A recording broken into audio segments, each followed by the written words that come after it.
Continuamos con la programación del Magazine de Amigos. Os damos la bienvenida a los que os conectáis a este programa. Os damos la bienvenida también a los que os conectáis a esta sección, Aula Jurídica. Unos minutos con Lorenzo Fernández vamos a estar charlando y además Lorenzo va a estar respondiendo nuestras preguntas.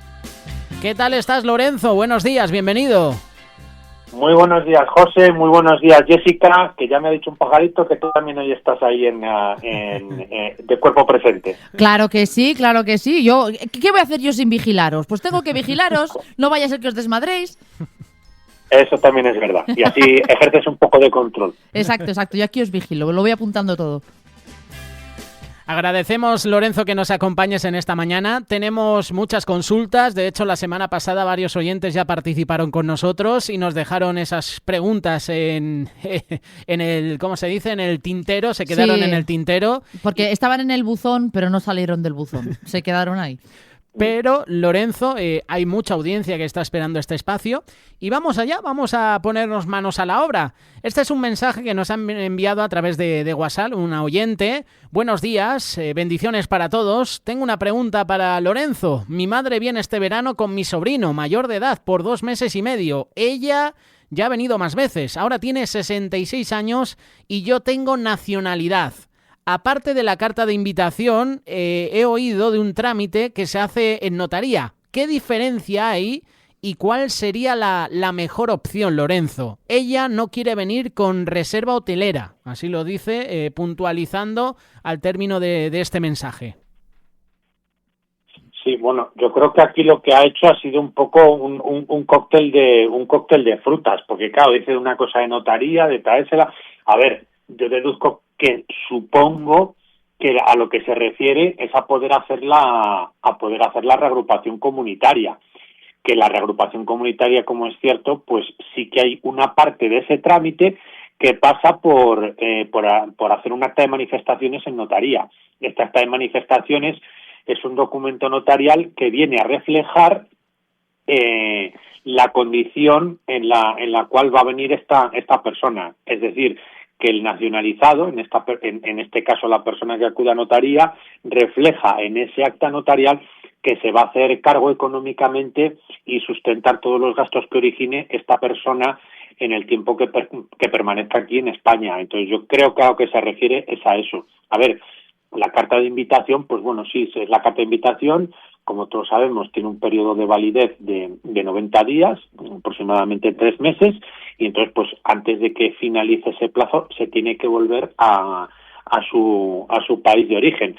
Con el tema de la reagrupación comunitaria, pues esto no es así, claro, porque tú haces este trámite para que luego se pueda gestionar una tarjeta familiar de comunitario, con lo cual, si lo que quiere hacer es eso, aunque en este caso hayan venido por 2 meses o vengan con carta de invitación, si cumple las condiciones, sí que les podría facilitar este trámite. Lo suyo es hacerlo conforme a la reagrupación comunitaria, para que ya directamente vengan para luego regularizarse con esta tarjeta familiar de comunitario, pero bueno, si una vez que están aquí es factible y se puede articular el que lo puedan solicitar. ¿Qué ocurre? Que como hemos mencionado en otros programas, se tienen que reunir una serie de condiciones. La fundamental es que haya dependencia económica, no por el hecho de tener nacionalidad o tener un grado de consanguinidad, que en este caso no es directo, se va a poder acceder a este tipo de trámite. Entonces, si cumple este requisito de que económicamente dependen del nacionalizado o de la persona española, pues sí se puede tramitar la tarjeta comunitaria, o si se hace desde el país de origen, la reagrupación comunitaria. Pero eso sí, tiene que tener en cuenta esa dependencia económica. Si no existe esa dependencia y ese vínculo que se pueda demostrar, no va a poder hacer este trámite por mucha nacionalidad que tenga o aunque sea un familiar que ni siquiera es directo, que incluso en el tema de familiares directos hay que demostrar esa dependencia económica, más aún cuando no es un familiar directo como es el caso. Con lo cual, para que se pueda traer a estas personas, tendría que hacerlo a través de esta vía. Ahora nos vamos hasta Perú. Bueno, nos quedamos en España, pero la persona que nos ha escrito es peruana y dice: buenos días, soy Mariana, soy de Perú y tengo 2 meses en Madrid. Vine por aquí para turismo, pero quiero quedarme a vivir aquí y trabajar. La pregunta es, ¿de qué manera puedo quedarme legalmente? Porque no tengo ni idea si es posible o si tengo posibilidades. Un saludo y bendiciones. Bueno, pues ahora mismo de ninguna. A ver, en el caso de Perú se pueden articular por varias opciones. A ver, la cuestión está en que si ella ya está aquí y lleva 2 meses, tú lo que puedes hacer es, cuando no cumple los requisitos de estancia mínima para poder optar a un tipo de arraigo, que en este caso se van a disminuir muchos de ellos a los 2 años, con la modificación de la ley que entra en 2 meses mal contados, aquí lo único que puede hacer es esperar a los 2 años para poder regularizarse, porque realmente, y por su propia condición, al no tener ningún familiar español o con la ciudadanía o ciudadano de la Unión, pues evidentemente no puede optar al régimen comunitario, que sería la única opción que no depende de una estancia mínima en el país. O sea, tú puedes llevar 2 meses, 3 años, 1 año, 15 días, 6 meses, que si tú tienes un familiar de la Unión, sí que puedes optar al régimen comunitario, o sea, en este caso a la tarjeta familiar de comunitario. Como no es el caso, hay gente que lo que hace es que en el periodo previsto, si lo haces dentro de los 3 primeros meses, puedes optar a una tarjeta de estudiante si quieres estudiar.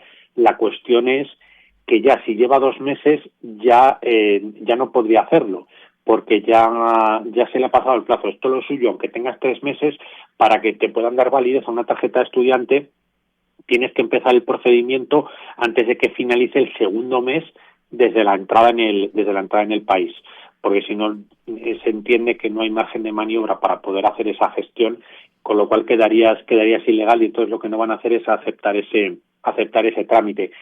Y luego, pues bueno, no sé, claro, al ser de Perú, si tiene alguna cuestión legal o que le afecte de manera grave habiendo estado en su país de origen, qué es lo que le ha motivado el poder viajar a España, y entonces en ese caso pues podría solicitar causas humanitarias, podría solicitar un asilo, pero claro, eso además ahora lo miran mucho. Antes sí que tenían un poco más la manga abierta en ese sentido, pero ahora sí que es cierto que incluso aunque seas venezolano de donde sea, te miran mucho el tema de lo de la solicitud de asilo. No lo dan con tanta facilidad como lo venían dando antes. Entonces, aquí lo que puede hacer, pues nada, sería esperar el tiempo de los 2 años para poder pedir un arraigo, y mientras tanto, pues claro, se tiene que quedar ilegal, que se empadrone, que vaya juntando pruebas para poder demostrar el día de mañana el tiempo que lleva aquí en España, y llegado el momento, pues que solicite un arraigo.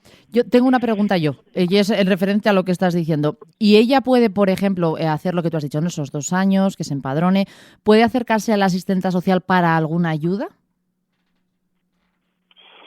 Eso va a depender mucho. A ver, quien suele dar estas ayudas son las ONGs, que te pueden dar pues algún tipo de ayuda. Vale. Yo solo desconozco porque no corresponde con tema de leyes de extranjería. Lo que sí que es cierto que a veces, en base a las circunstancias, por ejemplo, madres que vienen con niños, o cuando vienen en pateras, o de ahí ya se encargan un poco más, más que a nivel administrativo, lo que viene siendo extranjería, o que se articule alguna herramienta administrativa para poder favorecerles o para poder darles algo de ayuda.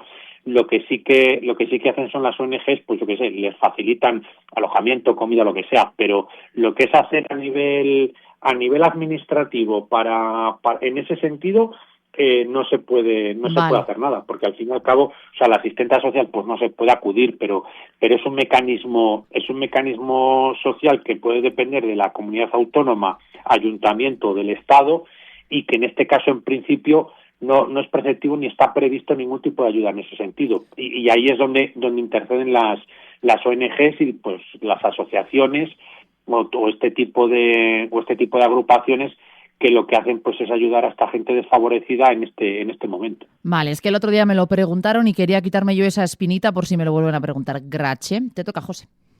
Lorenzo, hay una pregunta de una oyente, se llama Vanessa. Buenos días, soy colombiana, mi nombre es Vanessa, tengo 20 años en España y ya tengo la nacionalidad. Me gustaría ir a Estados Unidos de 6 meses a 1 año. ¿Con la nacionalidad española es posible o tengo un tiempo límite para quedarme en Estados Unidos? Un abrazo, muchas gracias. Tal y como está ahora las cosas con Trump, me está entrando la risa. Yo sé por qué te ríes, Jessica. No, además, a ver, con la situación que hay y que ya lo hemos comentado, ¿verdad, Jessica? En alguna ocasión, los requisitos para poder optar o sea, yo creo que en este nivel se puede equiparar a lo de prepararte para ser astronauta y solicitar la visa para ir a Estados Unidos. Entonces, a ver, sí, teniendo la nacionalidad española, desde luego lo tiene mucho más fácil y mucho más asequible. Sí que es cierto, como bien dice Jessica, que las cosas están complicadas, o sea, están complicadas, pero ya ni siquiera porque esté Trump o no esté Trump, sino están complicadas porque los estándares de exigencia de Estados Unidos para poder entrar en el país son altos. Ellos al fin y al cabo lo que quieren es evitar que sea un coladero. Entonces, lo que se pide, pues son requisitos, hombre, evidentemente tienes que demostrar de manera muy clara a lo que vas, si tienes familiares, etcétera, etcétera. Y no es fácil, o sea, requiere una entrevista en el consulado, en este caso aquí en Madrid, da igual de donde seas, porque la única manera es con una cita presencial en la embajada aquí en la calle Serrano, en la embajada de Estados Unidos.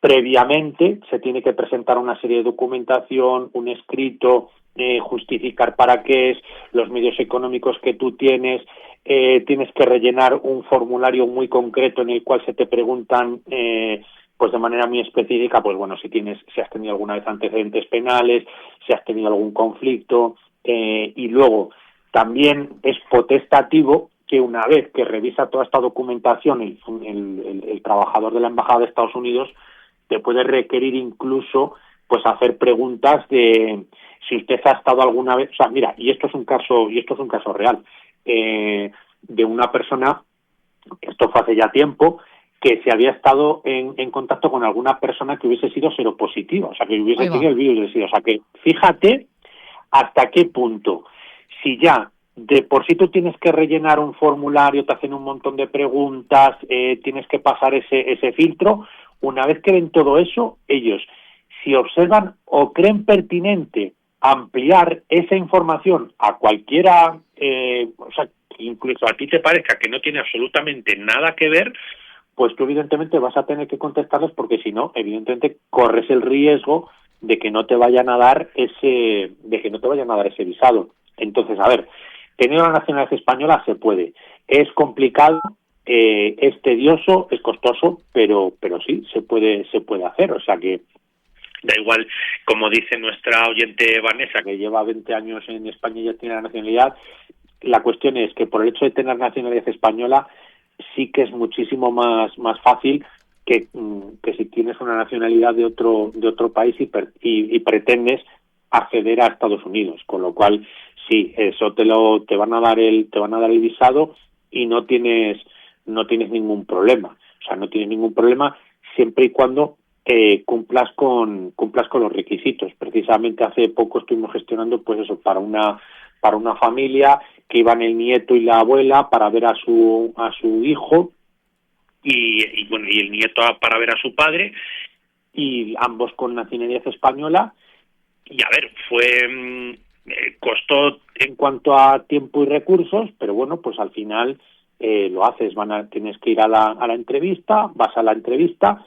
Normalmente, es más, aunque tú vayas acompañado, si no es una persona muy mayor o que no se pueda valer por sí misma, solo puede entrar a la entrevista el interesado, es que ni siquiera puede ir acompañado, precisamente pues para evitar el asesoramiento, a lo mejor de que puedan hacer preguntas incómodas y que la otra persona, la típica patada que le da por debajo para, ay, no contestes a esto que sí. Entonces, incluso para evitar todo eso, en la entrevista presencial solo se permite la entrada a quien está haciendo la petición del visado, para evitar eso, cualquier tipo de asesoramiento que pueda decantar la balanza a favor de la persona que quiere solicitar el visado, no diciendo algo que le pueda perjudicar que pueda decir alguna mentira o mentirijilla para que se lo puedan dar.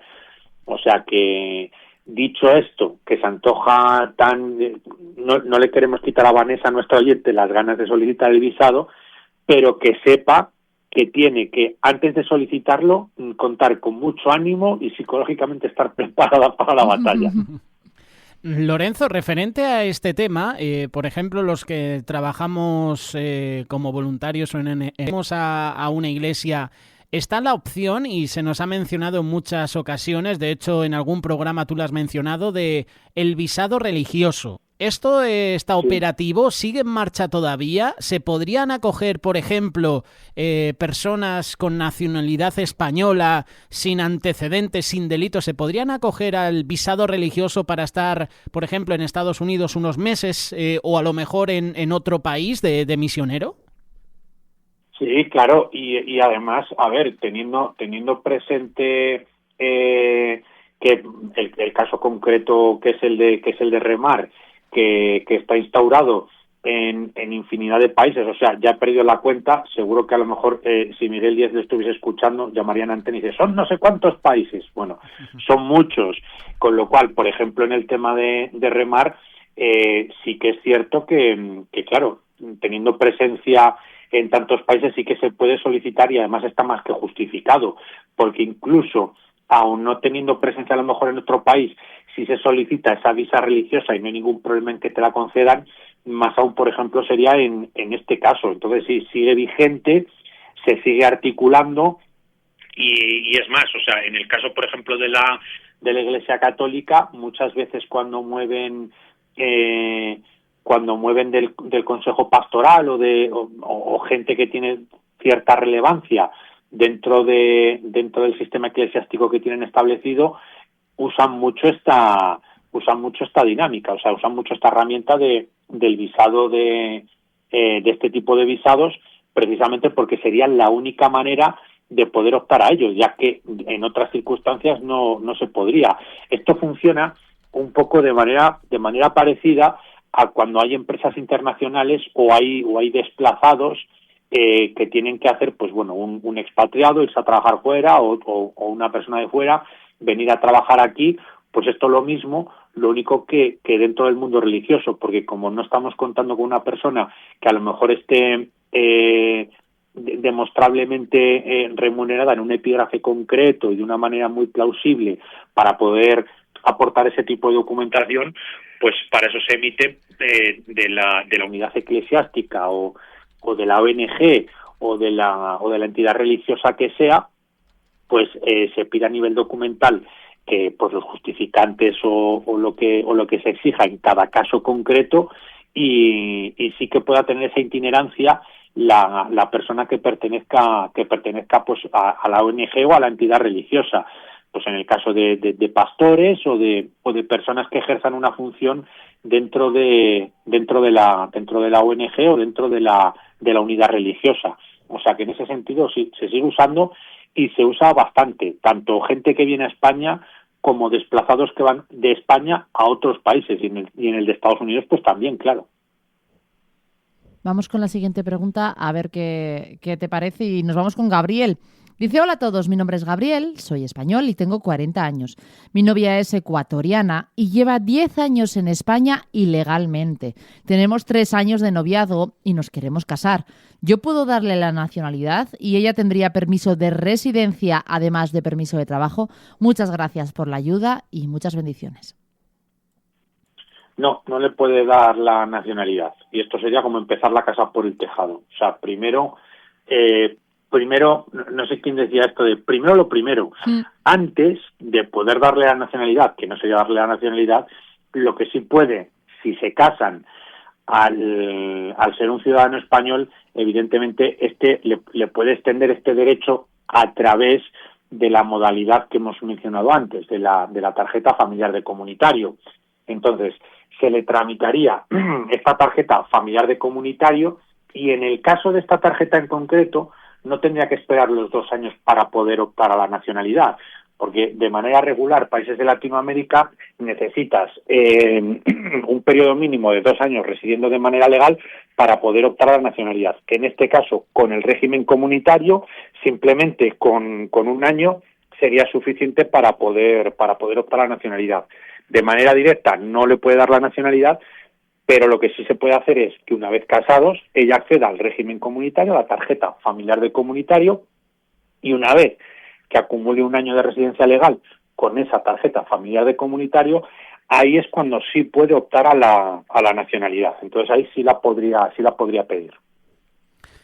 Lorenzo, la última pregunta que tenemos, que nos han enviado, es de un oyente, se llama Eduardo Prados, ha participado con nosotros y la consulta es curiosa y la consulta a más de muchos puede interesar, sobre todo con lo que está sucediendo con el tema de los divorcios. Yo soy ciudadano español, casado en Paraguay, mi matrimonio no está legalizado en España y la pregunta es, ¿puedo divorciarme sin tener que viajar a Paraguay? Esta es la pregunta que te deja Lorenzo Eduardo Prados. Vale, pues mira, es una pregunta un poco diferente a lo habitual. Y fíjate que te lo iba a decir. Sí, o sea que no, está muy bien. Lo único que, claro, bueno, luego lo ampliaremos, pero la respuesta es concreta, breve y muy rápida. Dice sí y por exequatur, es decir, sí se puede hacer, que hay muchas veces que tiene la gente esa duda, da igual si está registrado o no en España, y la verdad es que sí que se puede hacer sin tener que viajar al país, o sea que en ese sentido no tendría ningún problema. Esta modalidad pues se establece que a través de exequatur sí que se pueda divorciar en el país de origen.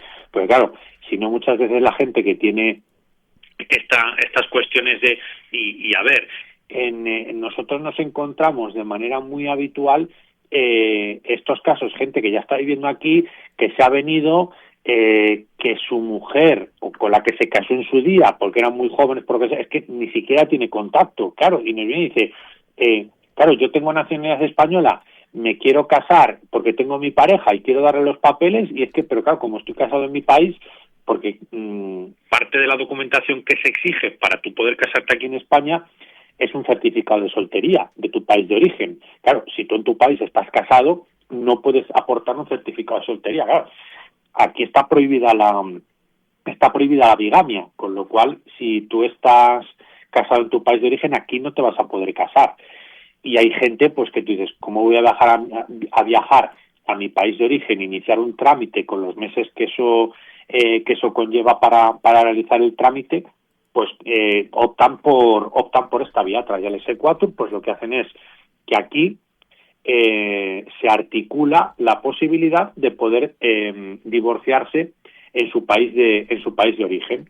Y bueno, y muchas veces pues también se hace incluso al revés. Gente que ha hecho un retorno voluntario y estaba casado aquí en España, pues ha tenido que hacer lo mismo, pero a la inversa. Entonces, en este caso, ¿qué ocurre? Pues, hombre, te va a salir más costoso que un divorcio de mutuo acuerdo si tú estuvieses casado en España y registrado el matrimonio aquí en España, pero por poder sí que se puede hacer. Incluso aunque estuviese registrado y te divorcias aquí en España, también tendrías que registrar ese divorcio en el país de origen, en función luego pues de que, o sea, en aras de que luego a posteriori no puedas tener ningún problema si tú te quieres volver a casar o quieres volver a hacer algún otro trámite de extranjería o de lo que sea. Con lo cual, si lo que le preocupa es eso, estando aquí en España no tiene ningún problema.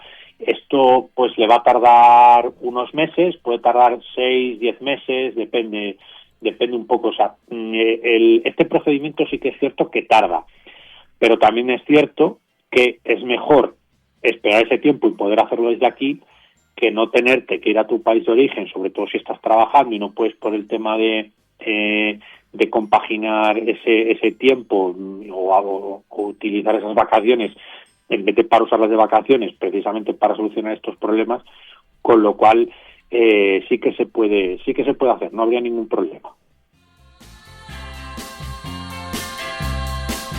Este ha sido el espacio Aula Jurídica con Lorenzo Fernández.